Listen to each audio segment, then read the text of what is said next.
Lewis Ferguson to Rangers.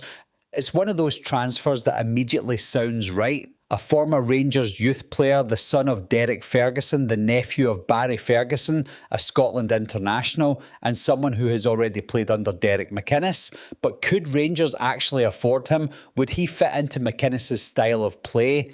And would spending potentially record-breaking money on Lewis Ferguson be a brilliant statement of intent or a massive financial risk? Let's start with the most important question.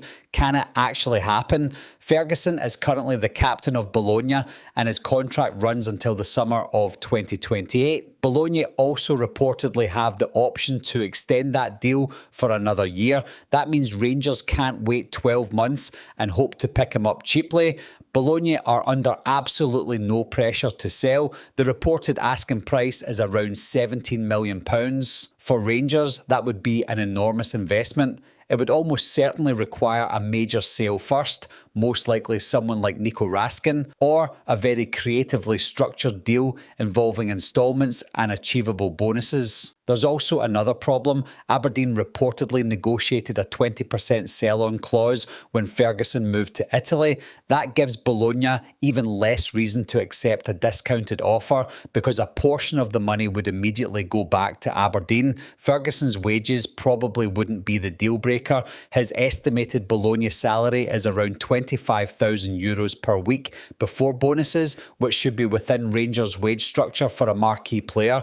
The transfer fee is the real problem. There's also the question of whether Ferguson would actually want to return to Scotland right now. His agent has previously said that Ferguson wants to continue playing at the highest possible level, with Italy and England viewed as his preferred destinations. He's 26, he's captaining a Serie A club, and he could attract interest from teams in Italy or the Premier League. Rangers would have the emotional pull, European football, the opportunity to become a central figure at Rangers, and the chance to reunite with Derek McInnes. But from a purely career-based perspective, leaving Serie A for the Scottish Premiership would still be a step down. So financially it's possible, but only under very specific circumstances. Rangers would probably need to make a major sale, Bologna would need to soften their demands, and Ferguson himself would need to prioritise Rangers over offers from stronger leagues. But let's say Rangers somehow managed to make it happen. Would he suit Derek McInnes? The simple answer is yes. McInnes already knows Ferguson extremely well. He was the manager who signed him for Aberdeen in 2018, and Ferguson immediately became an important player. Under McInnes, Ferguson was an aggressive, energetic box-to-box midfielder. He could win challenges, compete for second balls, make late runs into the penalty area, and contribute goals.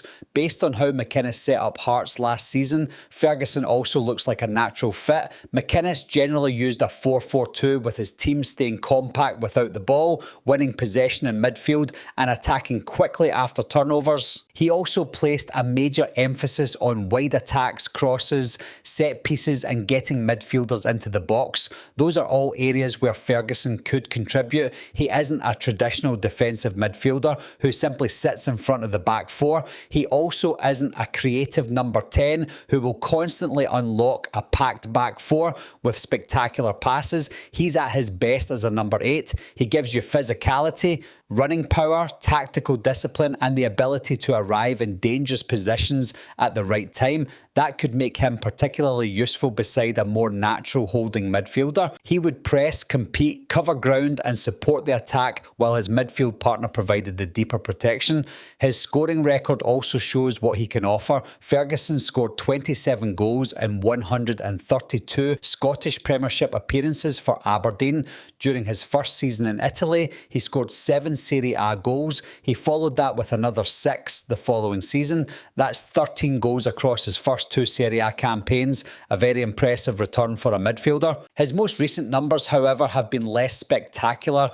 During the 2025-2026 Serie A season, he made 27 league appearances, starting 17 of them, and finished with 1 goal and no assists. Across his entire Serie A career, he's recorded 15 goals in 106 appearances. Those numbers need some context. Ferguson suffered a serious cruciate ligament injury in April 2024, which kept him out for more than 6 months. Since returning, he's often played in a slightly deeper and more disciplined midfield midfield role. He's no longer being judged purely by goals and assists. Bologna value his leadership, positional intelligence, physical work, and ability to carry out tactical instructions. That's why he became their captain and led them to a historic Coppa Italia victory. And leadership might be one of the biggest arguments in favour of signing him.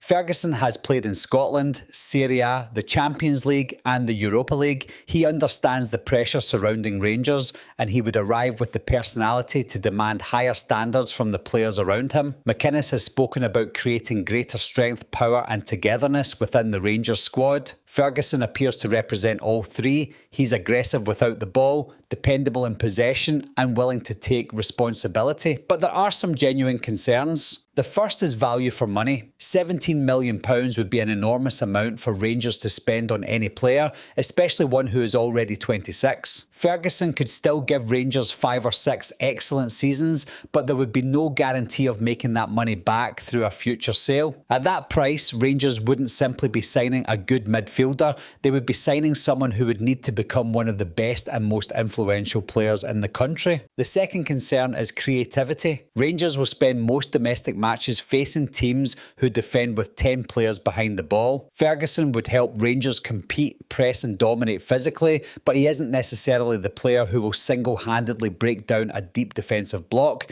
He would still need technical and creative players around him. There's also his injury history. Ferguson appears to have recovered from his cruciate ligament injury, but spending that level of money on someone who has suffered such a serious knee problem will always carry an element of risk. And finally, there's the competition in midfield. Rangers have already added Dan Neil, while players such as Raskin, Connor Barron, Lyle Cameron and Thelo Asgard could all compete for midfield positions depending on who stays. Ferguson would improve the squad, but signing him probably only makes financial and tactical sense if another important midfielder leaves. So what's the final verdict? Lewis Ferguson would fit Derek McInnes' style of play. He knows the manager, understands Scottish football, possesses the physicality to thrive at Rangers and would bring leadership, goals from midfield and experience at the highest level. From a football perspective, he would be an outstanding signing, but £17 million is an enormous price. Rangers would be paying for Ferguson at the absolute peak of his market value